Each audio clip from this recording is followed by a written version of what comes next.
ये कहकर रोहना हाथों में 4 केले लिए उन्हें सर्कल में जोर जोर से हवा में उछालती हुई करतब दिखाती है, जिसे देखकर आसपास के सारे बच्चे अपने अपने मम्मी पापा से उस औरत के पास जाने की जिद करने लग जाते हैं।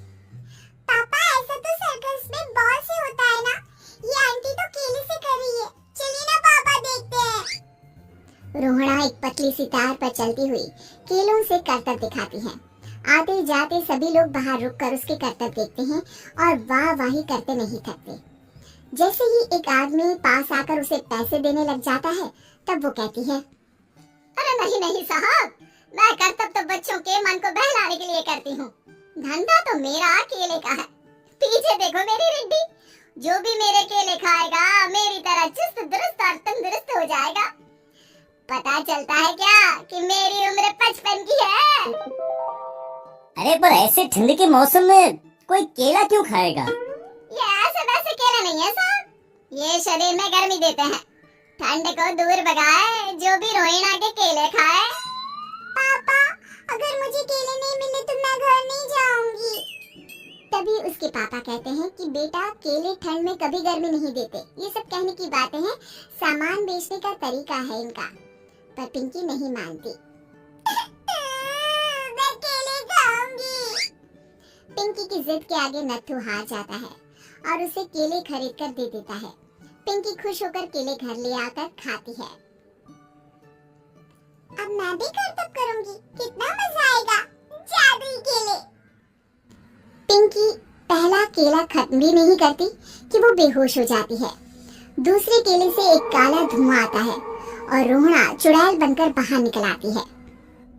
मेरे भूतिया केले बच्चे न खाए, ऐसा हो ही नहीं सकता।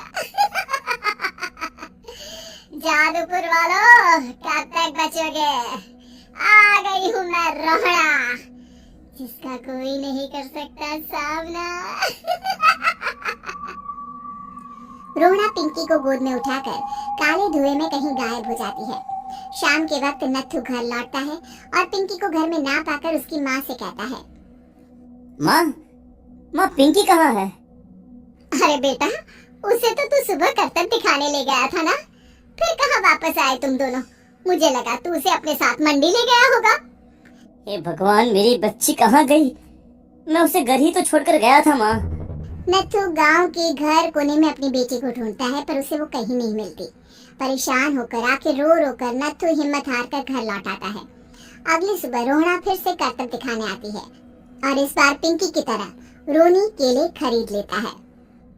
50 रुपए दिए थे पापा ने, सारे पैसों के मैंने केले खरीद लिए हैं।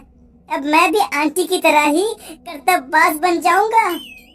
यही सोचते हुए रोनी केले खाता है और पहला अकेला केला आधा खत्म भी नहीं करता कि चुड़ैल उसके सामने आ जाती है। मेरे साथ चलने का समय आ गया है रोनी। ये तो बस शुरुआत है। अब इस गांव के सारे बच्चे धीरे धीरे मेरे कब्जे में होंगे, एक बच्चा भी नहीं बचेगा। ये कहकर रोनी को गोद में लेकर काले धुएं में अदृश्य हो जाती है। इसके बाद हर रोज गांव में से कोई ना कोई बच्चा गायब होता, पर ऐसा क्यों हो रहा है किसी को भी समझ में नहीं आ पा रहा था। रोज की तरह अपनी बेटी पिंकी की तलाश में नत्थू गांव के एक तालाब के पास बैठा रो रहा था। कहाँ गई मेरी पिंकी? शकुंतला के जाने के बाद एक वही तो मेरा सहारा थी। अरे उसकी आत्मा कोस रही होगी मुझे कि मैं अपनी बच्ची को संभाल भी नहीं पाया। नत्थू ये कहता हुआ रो ही रहा था कि तभी तालाब में से उसे शकुंतला की आवाज सुनाई देती है। कहाँ थी तुम शकुंतला? हमारी बच्ची और सारे गायब हुए बच्चे रोहना के कब्जे में हैं। वो बच्चों को जो केले देती है उससे बच्चे बेहोश हो जाते हैं और उसके कब्जे में आ जाते हैं और वो उन्हें ले जाकर काली दुनिया में ले जाती है। पर वो ऐसा क्यों कर रही है? ये मैं नहीं जानती, पर उस दुनिया का रास्ता मैं आपको बता सकती हूँ। जहाँ ये नदी खत्म होती है वहाँ एक केले का पेड़ है, उसके नीचे एक दरवाजा है, वहीं से रास्ता जाता है उस दुनिया का।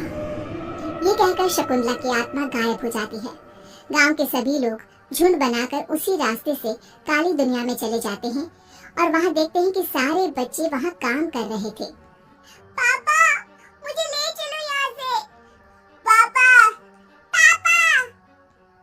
बच्चे अपने मम्मी पापा से लिपट जाते हैं।